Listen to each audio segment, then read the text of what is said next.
history that our people, you young people, need to start appreciating. I know many of you are caught up in what I might want to call national politics. I am South African, I am Ugandan, I'm Tanzanian, I am what, and I am Swaziland, and I'm Lesotho. And that small little history is locked up in the 18th century, late 17th century, coming up this way, when royalties were destroyed, the queens of London came into Africa, destroyed the monarchs that were here, tried to build around themselves subjects of the royal monarch of Britain.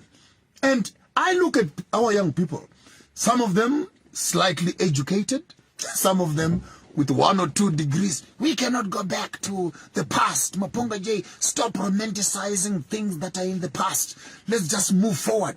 Move forward to where?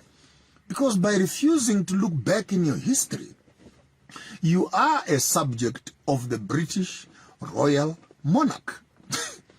You run away from your own kings. You end up in the hands of a British queen and king. Put it between your heads and start thinking like an African. Your constitution is British. Your judges are British. Your police are British. Your army is British. They salute, they march, they do everything, they lift up flags, they blow horns, they do whatever. The whole protocol of your security is based on British statutes. And then you don't want to be ruled, you don't want to be managed, you don't want to be governed by an African. You'd rather be governed by a democratic system, which is a prostitute of the Roman Dutch law, which is sleeping with the queen herself. As long as we have judges and police and armies that are running on Africa, all these principles are being managed by the British Royal House of Britain. So you must make a decision by yourselves as Africans. And don't have to take out your anger on me. I am not the problem. I'm not the problem. Your history is the problem. The information is your problem.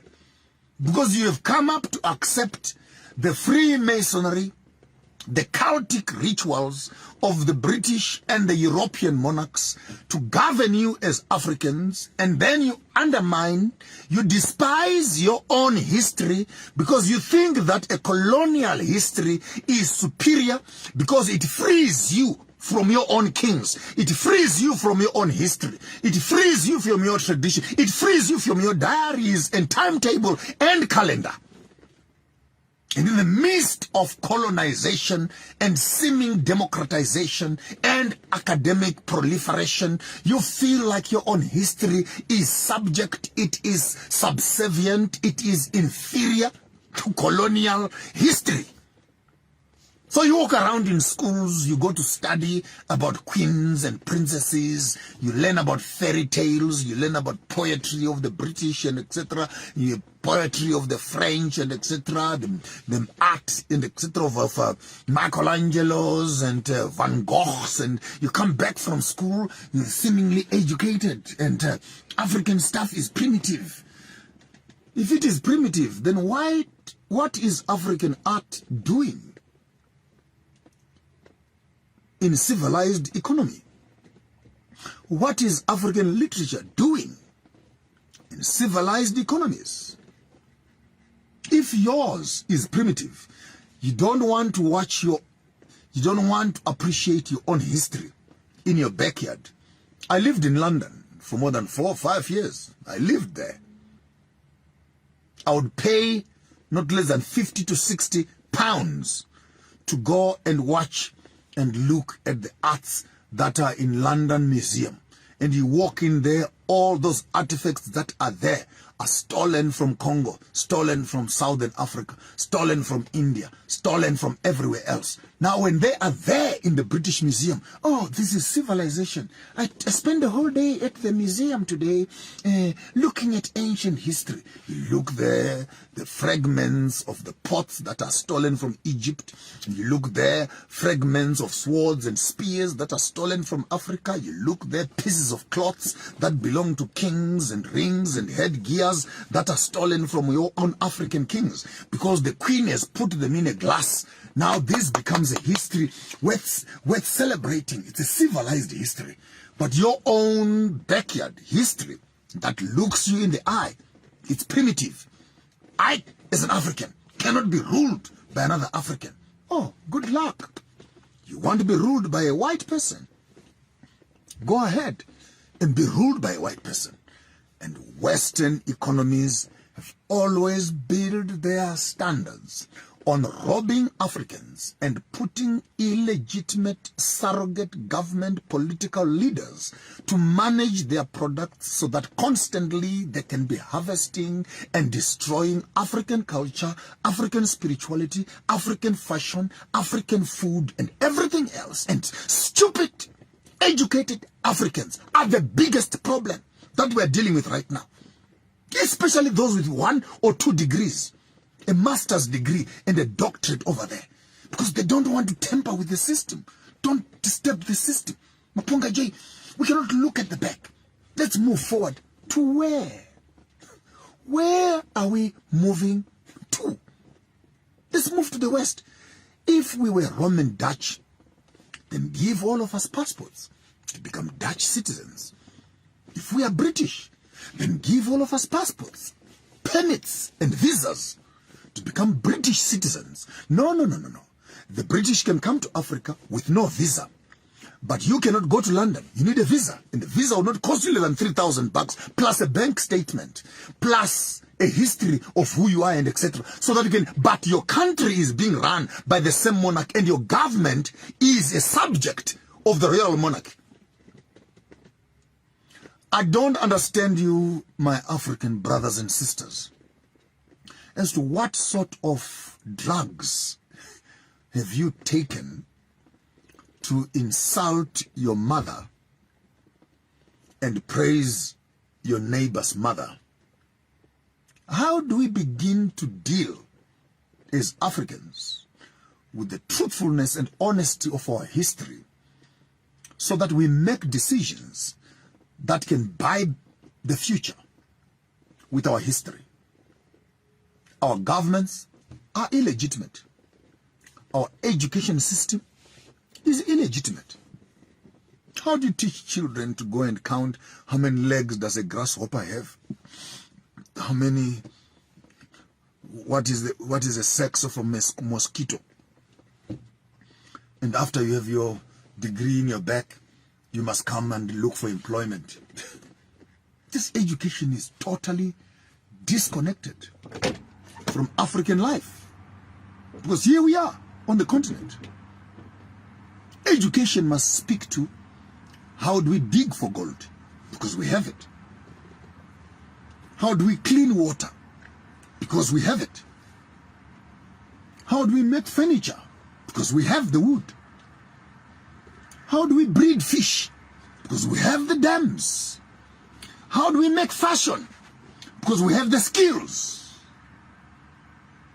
By the time we graduate in our schools, we need to walk out of our schools not with pieces of paper that are seeking employment, but we walk away with skills that can convert indigenous knowledge systems into business.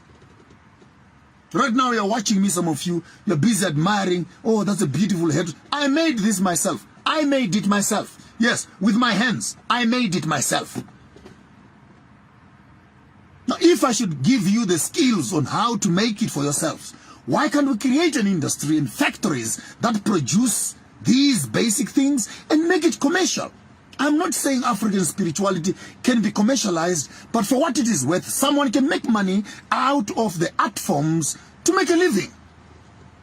It costs me less than $400 or $500 to make a hat. Even if right now I can say I'm selling this hat for $1,000, you are prepared to pay for it. So why not convert our genius, cultural knowledge, information into economics and packaging and marketing, and then present ourselves to the world so that we can begin to realize the benefit of our knowledge system by refusing to harvest your own indigenous knowledge you are automatically subjecting yourselves to colonial culture, colonial education, colonial medicine, colonial fashion, colonial entertainment, and as long as your minds are locked up, that solutions are coming from the West, you are a perpetual slave, you are a perpetual surrogate child, you are a perpetual servant of the colonial system that you hate, and you promote it by your finances,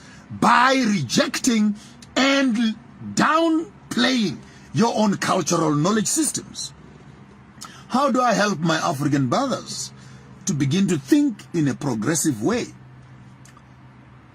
Just by resisting colonial stuff and embracing yourselves as Africans, we will begin to suffocate the budget of the colonialist. Simple recipe. We don't want weapons of war to go and fight. No, it's too late for fighting right now. They have bigger bombs than us. They will kill us before we even start.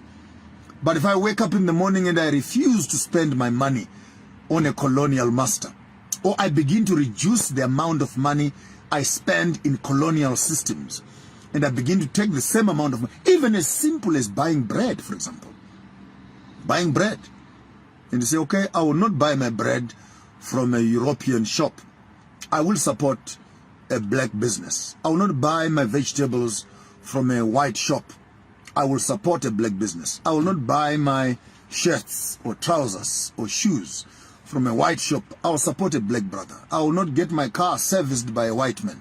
I will support a black brother. I will not bank my money with I will support a black business. By using all these small little investments, it might look to you like it's a 5 rand, it's a 10 kwacha, it's small money.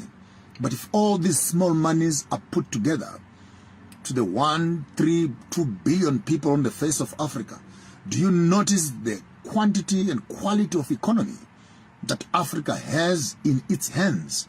The question is not, what are the colonialists doing to us? The question is, how as Africans are we supporting the colonialists to continue oppressing the black people? And they do so through the support of the economic system in the hands of the black people, who constantly support their business. And with money, you can make decisions. So there you are. You'd rather take your money and give it to the colonialists, and they are the Mapongas sitting on the internet here, talking to you on Facebook, making lots of noise, lots of useless noise. And they make noise. Even worse, they don't even have the financial means, they don't have the financial support, they don't have the financial muscle, so that what they say can come to sight. Where is your money for insurance? Where is your money for investments? Where is your money for food? Where is your money for clothes? Where is your money? Your money is with colonial institutions. And yet you want change. There will be no change in Africa until we begin to speak and talk about economic sanctions on the colonialists. How do we as Africans begin to implore sanctions on colonial businesses, on Eurocentric capital monopoly? How do we throttle the neck of colonial businesses? It's simply by boycotting those businesses and beginning to invest in our own businesses. So I'm not saying let's stop. Let's create a parallel system. Banking, parallel system. Internet, parallel system. Car manufacturing, parallel system. Cell phone manufacturing, parallel system. Fashion, parallel system. Medicine, vaccines, parallel system. Fashion, parallel system. Without necessarily making noise on the colonialists, we slowly in each country begin to put our critical financial mass into our indigenous businesses. in less than 10 to 15, if not 20 years, the colonial businesses will pack their bags and go back home. It is the choice and the decisions that Africa must make about herself and her finances and her business and her health and her reproduction and her land. That colonial businesses will slowly but surely be shifted out of focus. Take note, this project has taken them 400 years. Yes, I can see you, 𝗬𝗧𝗢𝗪𝗂𝗧𝗧. You are saying that I'm drinking marula, which is a traditional herb. And when I talk like this to some of you young people, to you I sound like a drunk person. But I'm not drunk actually. I'm angry. When children such as you who are born in 1990 and 2000 will come on my platform to insult me like you're insulting me. As a young lady, 𝗬𝗧𝗢𝗪𝗂𝗧𝗧, sit down, young boy. Sit down, young lady.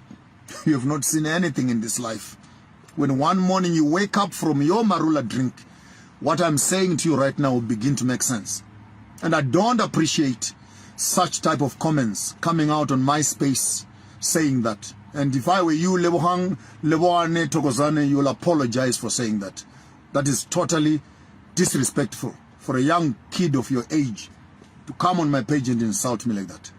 You must go home and ask your mother and ask your father and grow up and stop spending your childish energy on such platforms. We are not here to play games of childish expressions such as you are doing. We are here to build a nation. When you are sitting with the elders, close your mouth, open your ears. Close your mouth and open your ears. And a child who knows how to wash their hands, they will be given a table with kings and with elders in the village. And right now you're putting your hands on the dish where we are eating with dirty hands. Go and wash your hands, young person. 𝗬𝗧𝗢𝗪𝗂𝗧𝗧, go wash your hands and you can come and join the adults here where we are discussing issues of development of Africa. What I'm talking about right now is building the nation for the next generation. And when you have young people such as you who are still constipated with colonial knowledge, that you come on my page and insult me for drunkenness, when I'm trying to share the repair of a country, it's a shame. It's a shame. Shame on you, 𝗬𝗧𝗢𝗪𝗂𝗧𝗧. Shame on you. My brother will save you. He has apologized on your behalf, and you will be forgiven for that. But as Africans, how do we begin to have a conversation and convert and change, maneuver and manipulate the narrative that is sitting on us? With those few words, I thank you and wish you all a wonderful, wonderful afternoon. My apologies if there was an outburst right there. But some of these kids, I suggest, defriend me. Come on, guys. If your mind is not ready, please just unfriend. Go join a church. Go join a group. Go find a pastor somewhere there who will speak what you want to hear. You don't come to farmers of thought with such shallow minds and you throw in such childish commentary on a public space. I don't think it is nice. So if you are a Christian, you are a Muslim, and you are young, please go to your teachers and grow up. When you are mature enough to have a meaningful conversation, you can join us on a public forum where adults are talking. And we are not talking from foolishness. We're talking from knowledge and understanding. We have been in this system now for half a century. And I'm turning 52 now. I think I've seen a little bit. Allow me to talk.